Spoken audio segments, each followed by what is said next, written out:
I want to mention the Symptom newsletter so that you're up to date for any upcoming lectures and any research that's going on here on Symptom.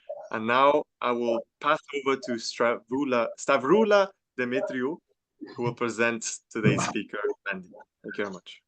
Okay, thank you, Leo. Hello to everybody. I can't see your little thumbnails, but I know that there are quite a few people out there waiting to hear Mandy speak. So I'm just going to do a quick introduction to Mandy. So Mandy is a dramatherapist, a trainer, an author, and a clinical supervisor.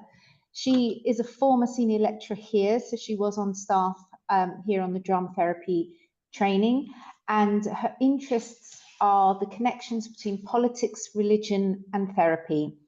Her background as a liberal Jew from Liverpool is a key factor driving her passion for widening inclusion in society. Her first career as a teacher, she headed several departments of ethnic minority achievement and English as an additional language in London secondary schools. Her interest in intercultural work has led to a range of roles which have included convening the BADFA Equality and Diversity, now the Inclusion and Visibility Subcommittee, from 2007 to 2018. She completed her professional doctorate in 2023 and is passionate about including religion, belief, and spirituality, along with other aspects of equality and diversity. So I'm very happy to pass over to you, Mandy, and enjoy the lecture. And there'll be time for a Q&A afterwards. Thank you so much, Stavroula. And thank you, Leo, as well, for making the technical stuff so smooth. It's such an amazing honor to be here and to be giving this lecture.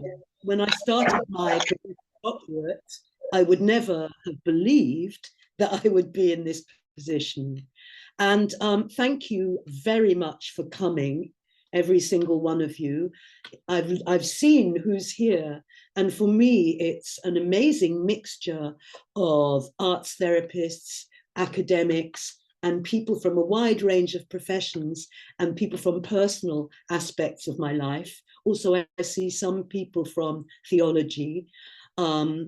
So, without further ado, I'm going to start. I mean, such an irony, really, to give this, which is all about interacting together as this lecture.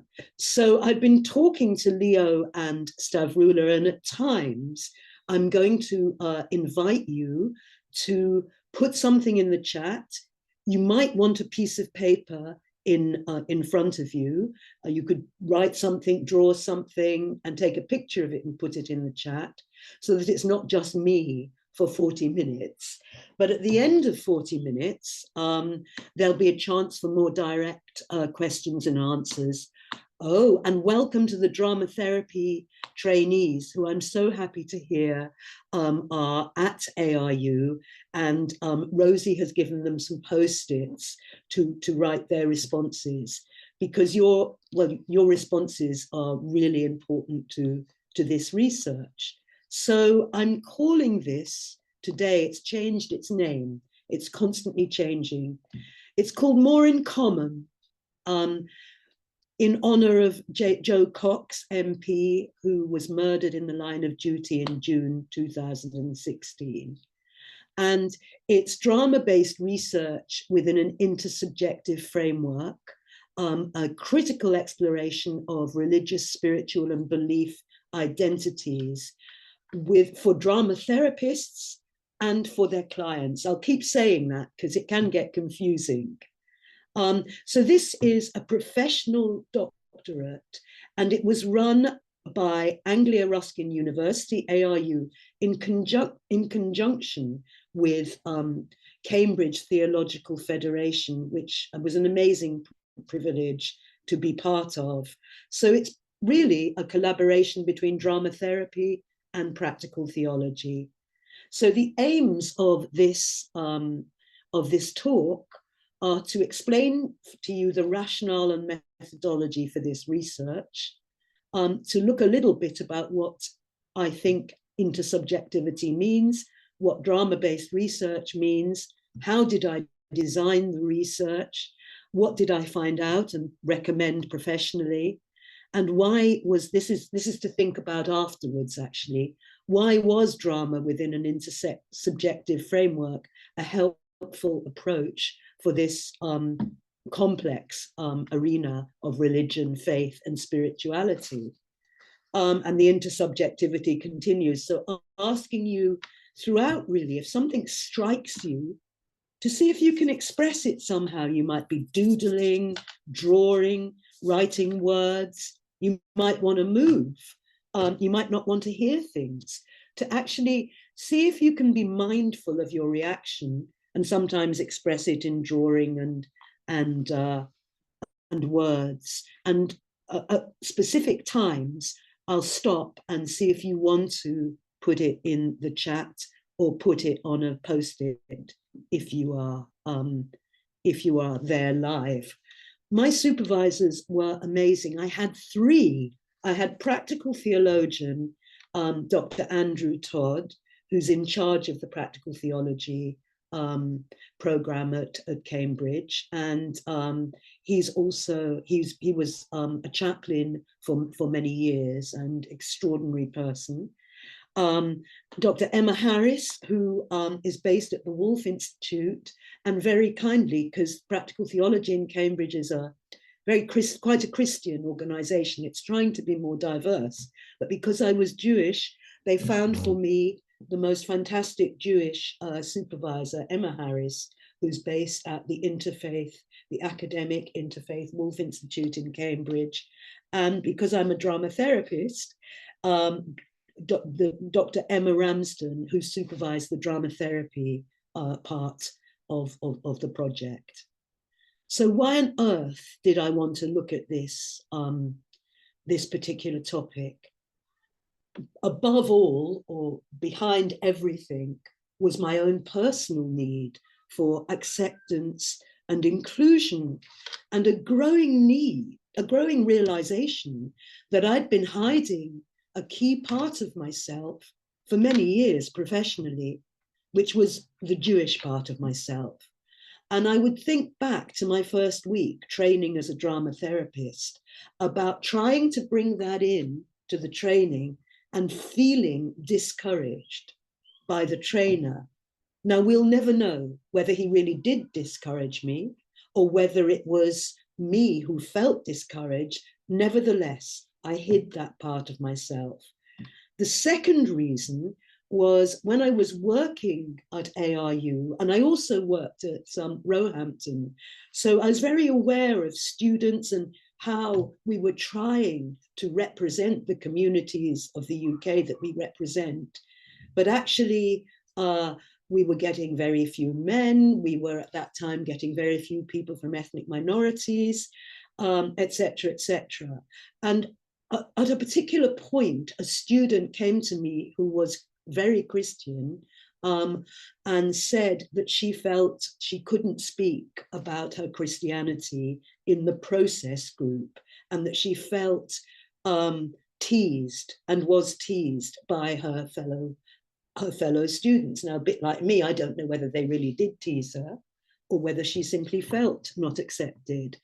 Nevertheless, we as a team really tried to support this woman who was quite a young Black British woman in feeling accepted.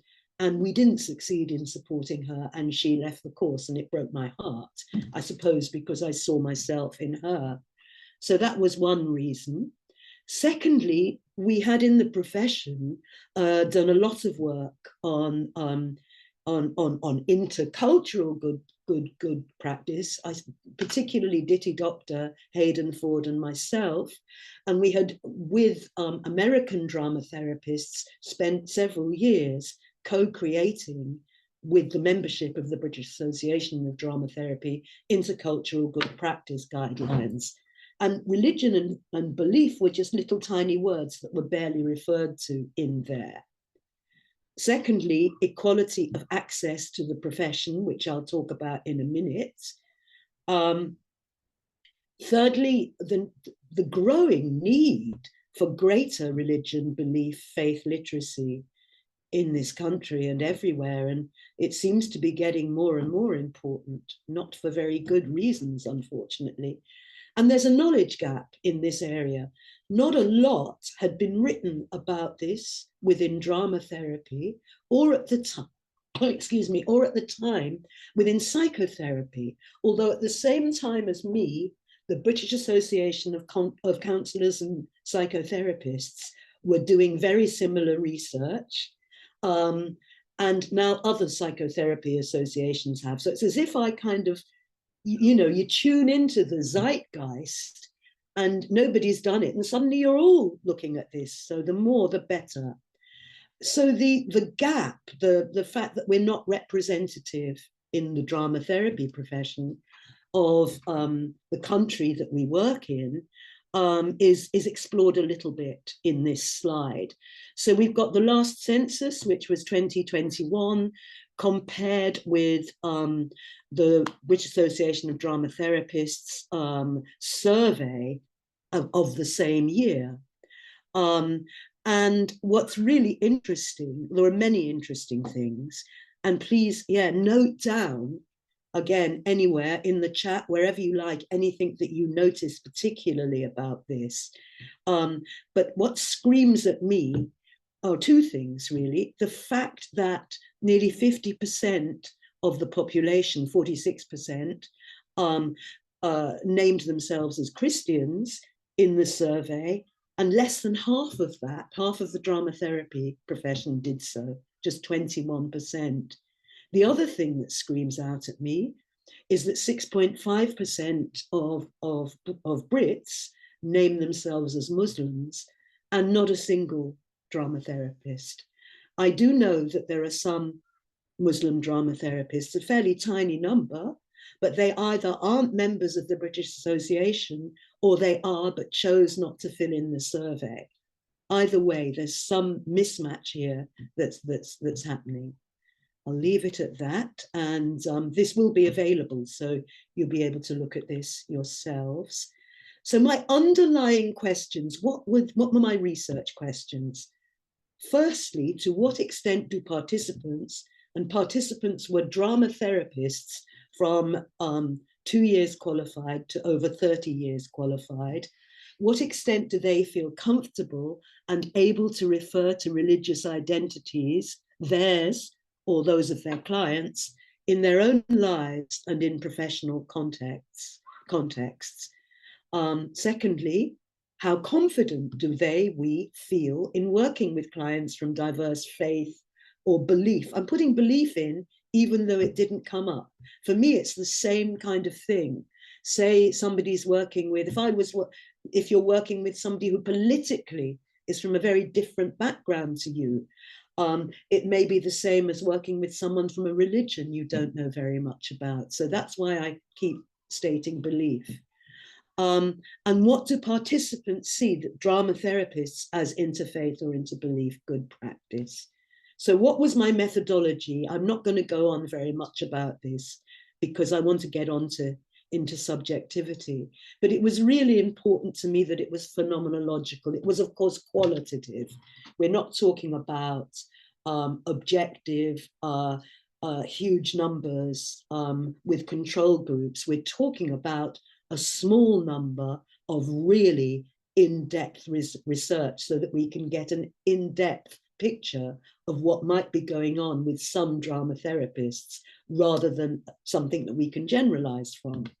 But we can learn a lot from that.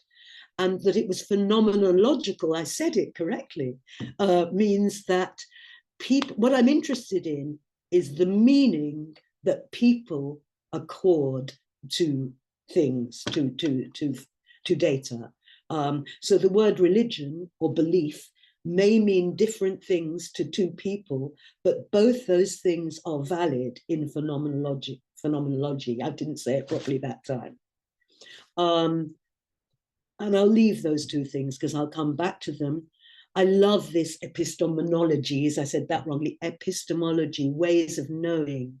And Stavroula would be able to tell us the Greek root of that. And a profound philosophy of collaboration and intersubjectivity, which I'll explain in a minute, is the very deepest way of knowing in this research. Secondly, a profound belief that there are intuitive and artistic ways of learning that may not always rely on intellect or words. And finally, that the arts themselves are really great ways of addressing issues that are not accessible through words alone. And we see this as therapy, we see this all the time, how hard it is to talk about things, especially like we got the joke about the three things, haven't we? Sex, politics, and religion. And this is one of those three things. I also think what we're talking about is inherently political. So it's two of the three things. The methods I used were semi-structured interviews. I had 10 participants, 10 dramatherapists. 8 of them participated in the drama-based research. Then I had myself, and what were my reflexive approaches. There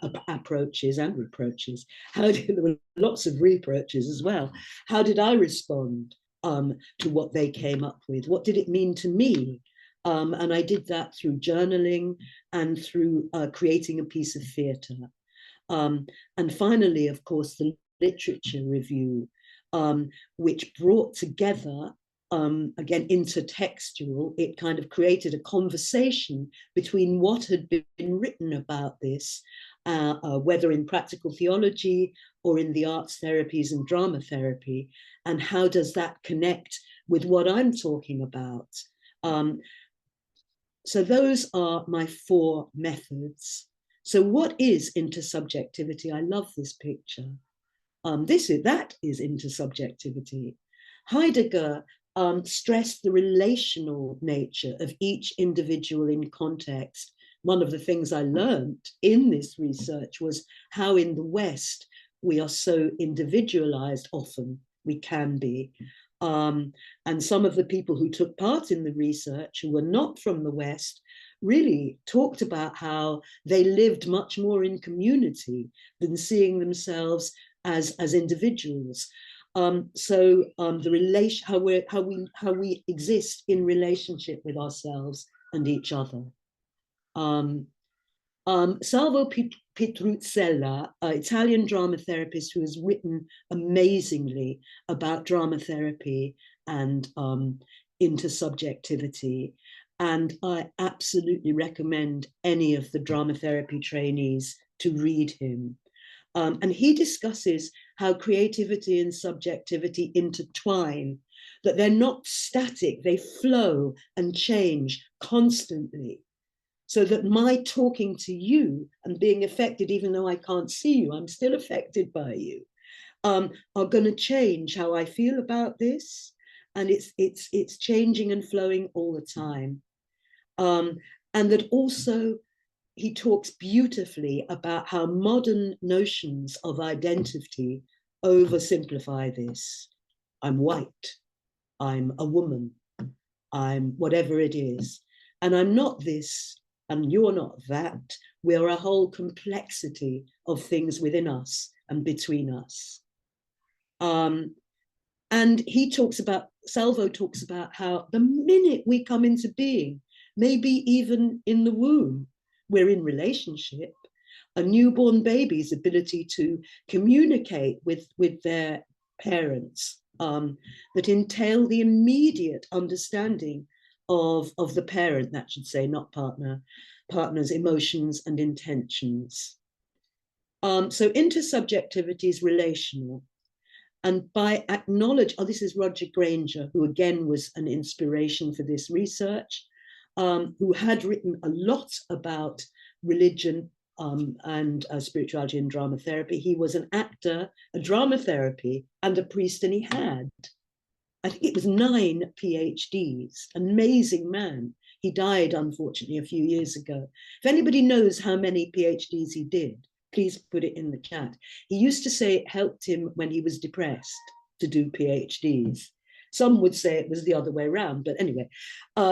So he said, by acknowledging that the world is our world, we cannot be as objective about it as we like to be. We permit research within real life contexts to move into a new key, leaving objectivity to the study of objects and turning our full attention to investigating intersubjectivity. So we're not saying that this is rigorous research, but we're not pretending that there's such a thing as objectivity. And the last slide on creative dialogue, that it's with ourselves and each other as a constant, eternal, if one believes in eternity, source of learning and development. And again, in practical theology, Heather Watson talks about intersubjectivity in one's thesis or any kind of writing as well. And in one's thesis or major project, you are communicating, you are affecting, and they are affecting you, the examiners, for example, the supervisors, the potential readers of future articles. You're never just on your own. And as I said before, just because it's not objective, we try to be objective and aware of our own feelings and subjective response in order to conduct the research rigorously and analyze. I'm keeping my eye now on the time because I could go on forever and ever. Right, I need to finish. Oh my gosh, I'm going to have to speed up. Practical theology, again, is really into arts therapies and sees it as a commitment to social justice, as well as these other things, honoring emotionality, etc. I'm going to come back to social justice in a minute. So why drama-based research? And what is drama-based research? I like this very broad definition. It's a way of knowing with a focus on embodied inquiry and communication.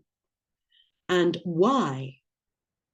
Well, because it can encourage people to express the inexpressible and to go deeper. And these are all some of the forms of drama that can be used, and there are so many more. The principle of equality and authenticity, which again comes back to social justice. So it can connect with the call for social justice within society, that it's alive, spontaneous, and ever evolving, and that it can create an intersubjective community of researchers, which is what I attempted to do. A community of researchers, we're not just one, that's embodied and polyvocal, which is a new word I learned in practical theology, and I love it. Obviously meaning many voices. And this kind of work demands that we think about which voices are missing and how many voices can we include in this work. So again, it's inherently political and it's inherently about social justice. And I've just said that really. It's also about authenticity of voices, which any art form can help us with. So who are the missing voices in drama therapy? That's one thing that I'm hoping this is going to help us learn. And do I have a voice as a liberal Jewish drama therapist? And what is that voice? And my question was also at the time, do I have a voice in practical theology? Because nearly everyone was from a Christian background. And I was really lucky because the wonderful Saida Zaidi, who's a coach, was doing her practical theology doctorate at the same time as me. She's a Muslim, and we just absolutely connected as the only two people who weren't Christians. We had a very similar way of thinking about the world. we talked about what it was like to be the only one. And Saida did a lot of work thinking about how can practical theology become more religiously and ethnically diverse by reaching out to scholars in British Muslim and other non-Christian traditions. So that kind of closeness of connection came to us because we were the only two voices from our traditions, whatever they are, because we were both very progressive voices, if you like. We're missing voices from our traditions, also missing. So Augusto Boal, my all-time hero, was who I drew upon for the drama. Actually, I'm going to stop there for a moment before I talk about Boal and ask if anybody wants to write some words or questions or observations in the chat. I've got hope this is being recorded. If you wish to clap, use the emoji. Oh, I see. But yes, if there's anything you want to say or ask, how lovely to see. I'm just saying hello to the people here. We've got, while you're writing anything that comes to you or questions, I'm going to say hi, Wendy and Jenny from London, both of whom I know, and hi, Tina and Danny from North Wales and Terry from Hertfordshire. Becky, it's wonderful that Becky I know through dramatherapy, and Tom, year 1 dramatherapy student. Hi Jodie, music therapist, and hi Deborah, psychotherapist, and Hazel, great to see you. Jenny does a wonderful voice practice called Vocal Tai Chi and the Improvisers Choir. And for musical and music therapists, I highly recommend Jenny's work. And Jenny, I highly recommend the incredible music therapy team here. Annette from Cambridgeshire, Elizabeth, music therapist from Essex, Ruth, the Reverend Ruth Carroll, who's based in Stevenage. And I know Ruth through our mutual interest in bibliodrama, which relates very strongly to this. Karina, a qualified drama therapist. Karina, hello, great to see you. And Wendy and Christine, wonderful to see you. Wendy from Sweden. Some of these wonderful people I met last week in Latvia at the European Federation of Drama Therapy conference, and it's very, including Claire, great to see you again. Humanist, somebody's written humanist struck me, and an intersubjective science rather than an objective science. Thank you. So nothing more in the chat at the moment. Anything on the post-it notes, Rosie? We've got some post-it notes here. We have a question here that might be, I'm going to answer this later, Mandy. Do you know, yeah? How can you maintain ethical integrity and appropriate distance during research, especially when creating a theatre piece based on personal experience? That is a brilliant question. I'm writing it down. Appropriate distance, ethical integrity and appropriate distance, especially when creating a theatre piece based on personal experience. Theatre piece based on personal experience. Yeah, that's a fantastic question, especially as I made some mistakes. So I'm going to answer it when we get to the question bit. Anything else? We got some doodles.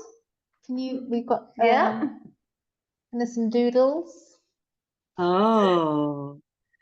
Which says doodle. From Cambridge. YW from Cambridge. Yes, yeah. And then Mandy, it's mine, which was just the words hiding part of yourself really kind of struck me. And then I just drew like just a closed door with some light coming through. Wow, amazing. Thank you. And we've got some more doodles. kind of related to the complexity intersubjectivity and sort of belonging, what you were saying at the beginning about belonging or not belonging. Wow. I wonder if we could at the end put them all together, take a photograph of them and add them to the research, if those people declined. Yes. It's highly up to them. Yeah. Thank you. Oh, this is exciting. Right. I hope you're finding it exciting too. I'm going to go back now to sharing. There we are. Share. Here we go. Oh, yes. Augusto Boal. I used to be a drama teacher in another life many years ago. And Boal was the person who changed my life, really. Anybody involved in drama will know all about him, or drama therapy, or probably will. But for anybody else, Boal was a theatre practitioner in Brazil who was very political in his approach and cared passionately about social justice. And when the dictatorship were at their worst, he created a form of theatre called Theatre of the Oppressed, which had the aim of helping people feel empowered against the dictatorship. And it has the most incredible methods in it that are so easy and so equal and help us be authentic and connect. And actually, Boal had to go into hiding himself. He went to France. He went into exile in France, where he started to write his books and did many things, but that's enough for now.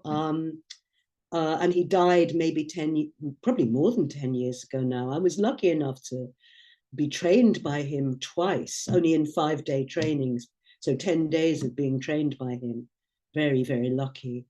And I keep topping up that training, and I've adapted it both in my therapy work and in theatre work too. So, come back.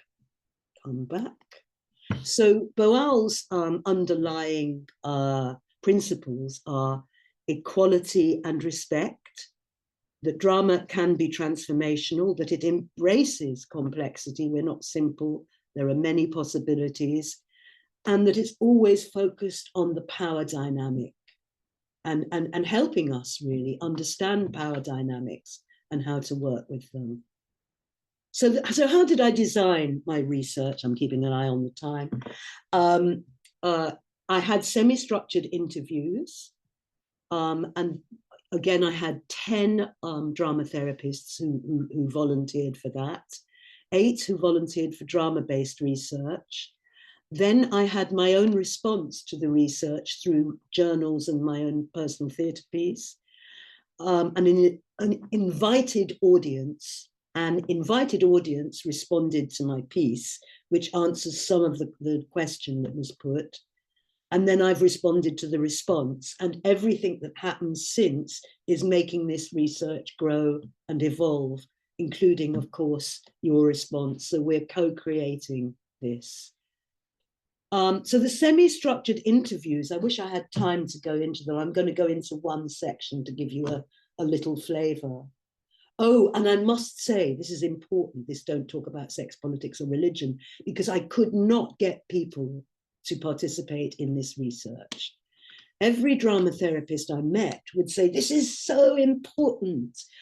This is marvelous research. Oh, well, would you like to participate? No, thank you. It was extraordinary.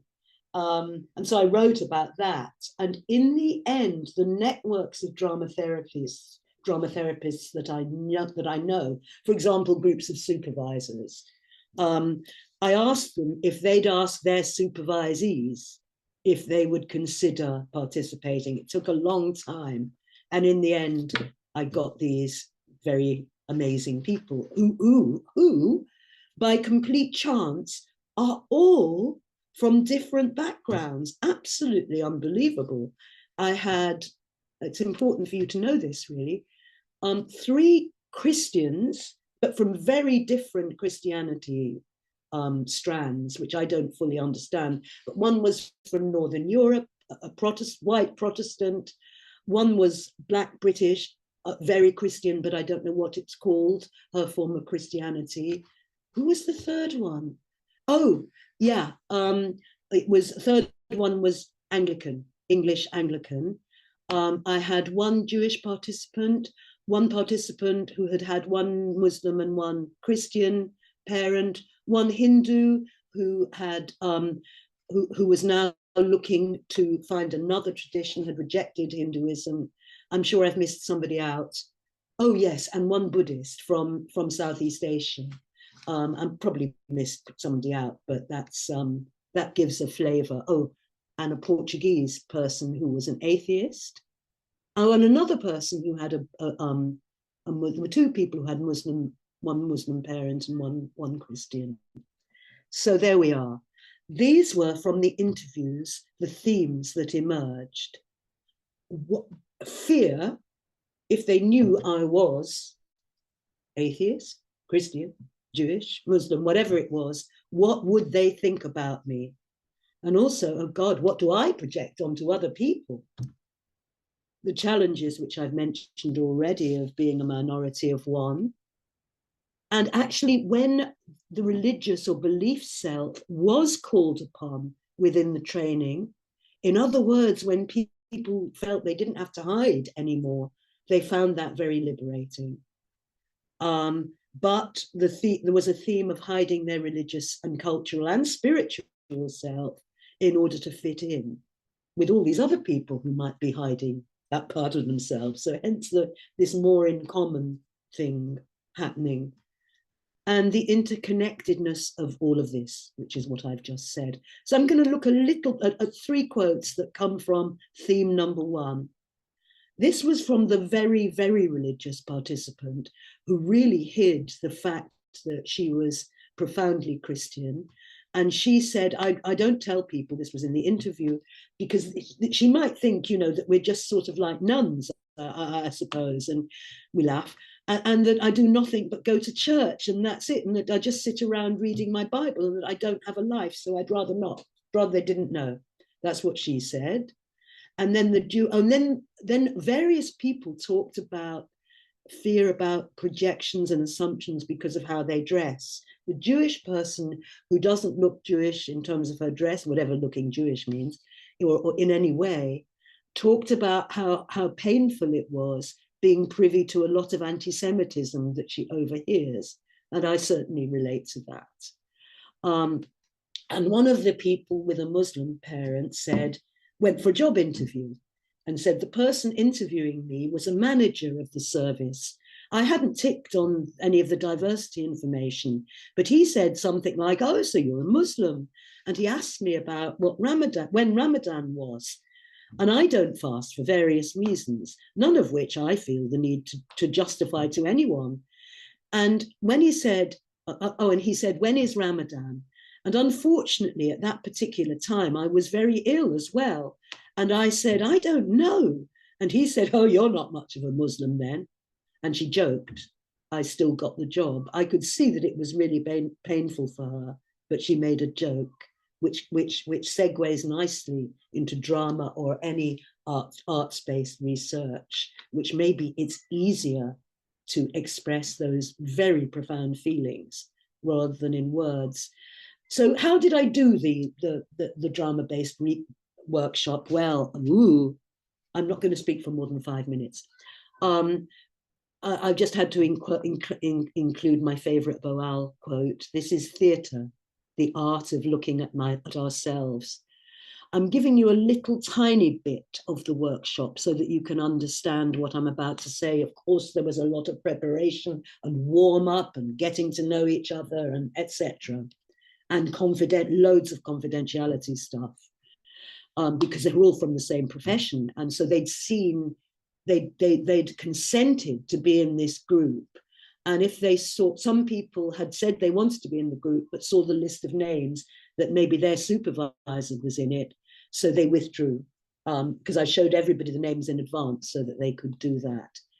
Anyway, one of the little things we did was image theatre, one of Boal's many things.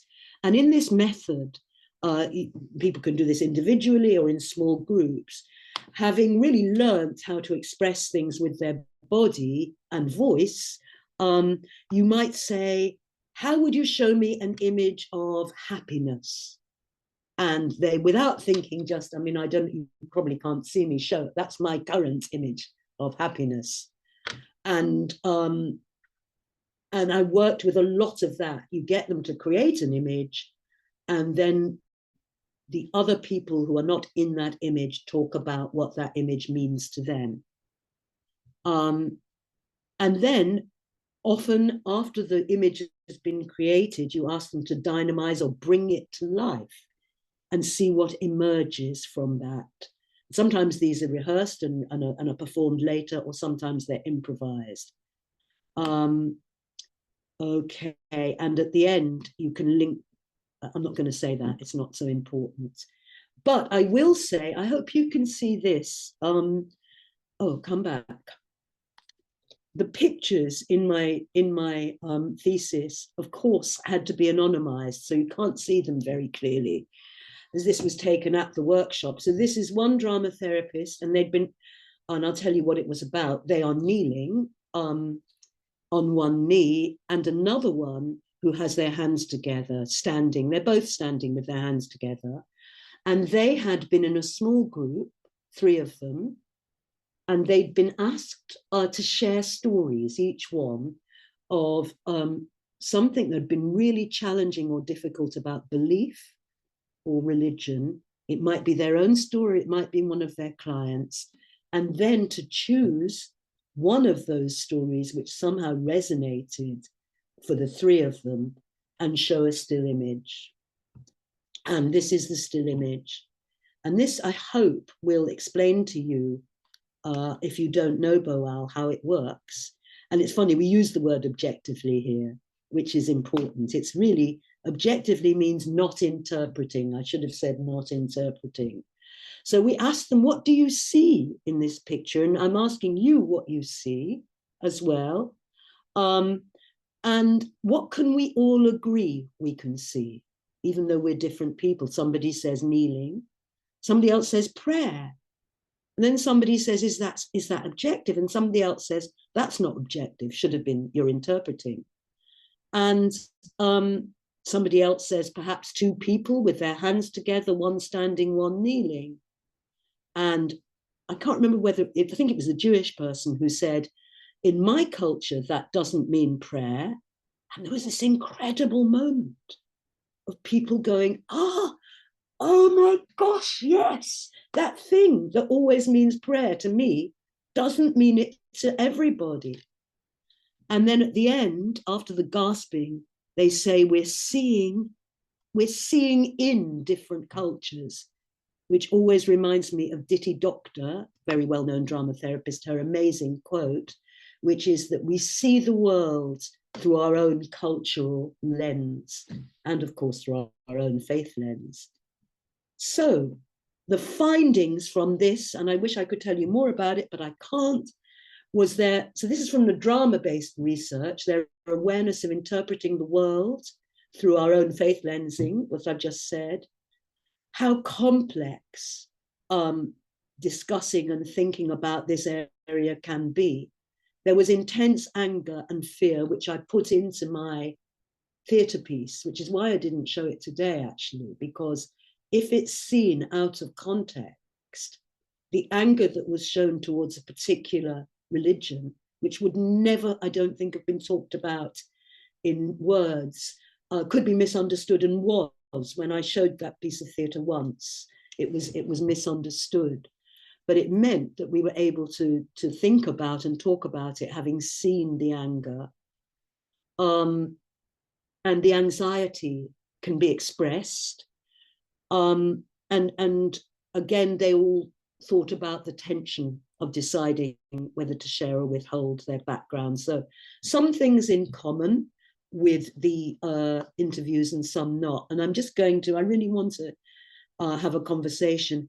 They finished by each drawing what their particular landscape was, how they saw their landscape of religion, belief, spirituality at the end of the workshop. So you might want to either do a little squiggle or drawing about what's your landscape of belief, religion, etc. And at the end, they reflected as they all put their landscapes down. And these were some of the reflections from the participants. This is so interesting. As a non-religious person, I find myself becoming increasingly religious. Human beings need something. We need God. So my experience of this God idea, but it's a human need. We are questing, we're searching, all of us. This has been a very profound experience. Somebody else talked about a sense of familiarity with my own landscape, but kind of not knowing how I might interact with the other landscapes and really wanting to. And then a third one, a cathartic experience, being able to talk about this topic and share with others similar feelings, and a sense of peace and diversity. And this was my personal theatre piece, which was a response, say it in 2 sentences, and I showed about my Jewish upbringing in an Anglican school, for example, and how I was terrified the times I had to go to chapel of saying the word Jesus, and didn't know whether I could, should, or things like that. But I couldn't talk about it. Anyway, that was one tiny part of it. But the audience who I invited said such a range of things. They said they wanted the theatre piece to go further, triggering and profound. And this theatre piece had the angry bit with a particular religion in it, thinking about being different, exiled in your own land, the violent and powerful responses we may have to religion within ourselves. Was it love or violence? A confusion in one person in the audience. I can see this is important to you, one person wrote. Scary, uncomfortable, passion, hope, different way of experiencing your research. Kiss me, don't touch. Brave, violated, hope. So such a wide range. And of course, some of those I found really difficult to hear, but it's really important that they're part of this, just as important as the bits that I don't find difficult to hear. And that's it. I don't think I can. So these are the recommendations which really are about training of therapists and continuing professional development and supervision. And I think finish by, I want to quote this because I just think Butler-Sloss is important, even though it was 10 years ago, about religion and faith and belief in the UK, argues that religion and belief are a combination of conscious choice and of the circumstances of birth, community, and public perception. Whether or not we might want to, we cannot ignore or escape the differences that religious traditions make to our sense of personal identity, narrative, relationships, and isolation. And so I conclude, this is my final sentence, is in the thesis. The research participants in this study echo the above, suggesting that religion, faith, and belief are largely missing from the training of dramatherapists, who, as a result, lack sufficient competency in these areas. Their insights demonstrate the diverse and complex ways of experiencing belief, both within and between particular faiths and religions. Like Butler-Sloss, they make a plea for the inclusion of these key areas of identity within, and I've said all that. And I'm sorry we've only got 10 minutes to talk, but you can find the thesis itself on the Arrow, the ARU depository for these things, and you can use this link should you wish to read the thesis. So thank you. Thank you very much. I sort of felt with me. Thank you, Mandy. In North London. Should I read what people have said since I last read it? We do have, there is one question in there about how much faith influences culture. And if there are any other questions, if you put them in the chat, we can try and get a couple in. And while you're doing that, I'm going to read the question. I'm going to read what people have written. If that humanist struck me, and an intersubjective. So I said that one. You can also take a picture of any drawings you're doing and post them in the chat. Lovely to personalize the welcome to the participants. I feel seen, from Wendy. Zeitgeist equals D, EI plus morphic resonance plus creative listening plus Ubuntu. Yeah, Hazel, I was thinking of Ubuntu and how that connects with all of this. And Ubuntu is, I think it originates from South Africa. Please put if I'm wrong, Hazel. I am because we are, and because we are, I am. All that you say speaks to me. And I think this very closely relates to that. Terry, I wonder how much faith influences culture and whether they can be separated. Daniel clapping. Okay, so now, can I answer the question that came earlier? And then this one. Yes. The question that came earlier was about ethical integrity and appropriate distance, especially when creating a theatre piece based on personal experience. Yeah. The ethics in the, I'm going to answer a different question first. The ethics in the drama-based research were very, very complex and took a long time because I wanted to ensure that for those participants, it was absolutely as confidential could be, which can never be totally confidential, of course, but as confidential as we could make it, because especially we're such a small profession. So a lot of work went into that. In terms of when preparing a theatre piece, expressing my personal experience, I had to ask myself, can I live with this being out there in the public domain? Because anything could happen as a result of this. Anybody can look at my theatre piece in the world, in my thesis, and I decided I'd rather take that risk. But I thought about it very carefully. Yeah. And what was the next? I hope that answers it as much as I can in the time. What was that? A question from here? It was a question from one of the students here. Yeah, so she's happy with the answer, Mandy. Oh, good. Thanks for asking. What was the question you just asked, Stavrila? I wonder how much faith influences culture and whether they can be separated. That's from Terry Bailey. Well, a lot of my reading, of course, was about that, and a lot of what dramatherapists of faith or none talked about was about that. So you can argue and read about all of this. My particular point of view, and it's only my point of view, is that they can't be I can't separate my faith and my culture. Really, I don't know if I have faith actually. So, oh God, let's not get into that. But my culture is my Jewishness. But there are people who can't separate. I just think it's different for everybody, and to think about it and read about it. Yeah, really important question. Thanks, Terry. Oh, wonderful. Yeah.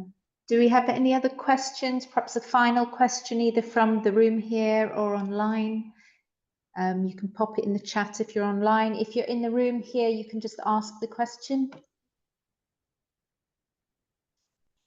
Oh, here's the zeitgeist equals DEI question.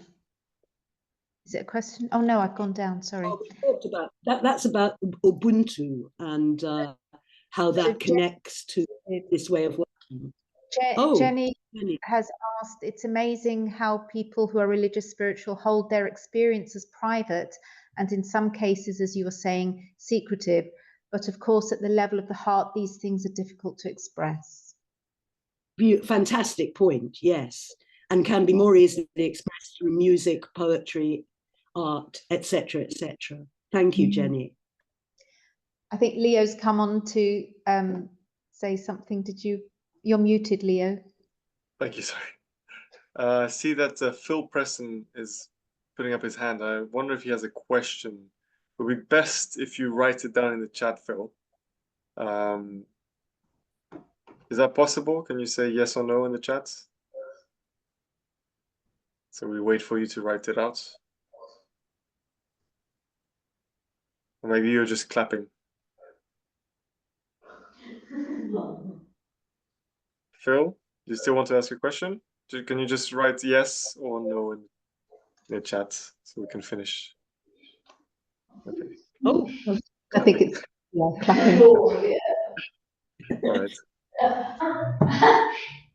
I got 3 claps. Thank you. Many claps, yeah. You as well, because intersubjective. Thank you. And I'm clapping Stavroula, and I'm clapping Leo. Oh, and I'm sending a heart. And I'm clapping the year 1 drama therapy students. And thank you, all of you, for coming. Thank you, Mandy, for sharing your doctoral research with us. And I have to say, I was very lucky to be a witness to the performance that you did. Oh, you were? And it was a real honour. So thank you for coming along and sharing it with more people and with some of our first year students as well. Thank you. And Taylor's asked an incredible yes, which there isn't time to answer, but I'm writing it down in case there's another way of about whether there's any link between faith and how we view placebos. That's an amazing question. Never even thought about that before. We've also had that. Yeah, we've Thank also you, had someone thanking you for the word polyvocal as well. Claire Quigley has said thank you for that. It is a wonderful image that it conveys. Yeah. We've got one. Okay. One question. I mean, it's a big question for maybe 1 minute, but you can attempt in 1 minute and maybe send out an email later on if you want. What's the question? Taylor's question, the link between faith and how we view placebo. I want to think about that. It's such a fascinating question. I can't begin to answer it at the moment. In fact, Taylor, what I'm going to do is ask people for their view on that and find a way of getting back to you. Yeah. Sounds good. Yeah, well, maybe this is a good segue into our newsletter. You could actually send your answer through the newsletter. Oh, brilliant. I think it's on, it's maybe every 2 months at the moment, or it's monthly. But if you join the newsletter, you can be aware of we can send out your presentation slides, for instance, through the newsletter, and obviously the YouTube recording. And also, you can be aware of next lectures. For instance, in the 16th of June, we'll have the neuroscience of intersubjectivity, which is quite relevant. Got to come to that. Yeah, well, the actual wording is hyperscanning, which is looking at how two brains are how the signal of two brains are connected. So that will be Guillaume Dumas, and on the 16th of June. So is he a music therapist? I'm not entirely sure if he focused purely on music therapy. I think Clemens might be better able to answer. It's a neuroscientist. There you go. The answer is immediately. Yeah, scientist, thank you. Hello, it's nice to virtually see you. Great. Okay, thank you, Steph, so much for inviting me. Thank you again. Okay. Lovely. Yeah, lots of thank yous and opening hearts and eyes in the comments there. Lots of thank yous. Okay. Thank you so much. Yeah. Thank you. Thank you, Ruth. And a pleasure, Mandy. Very, very interesting. And we're glad that we got to record this. I'm going to put it on YouTube.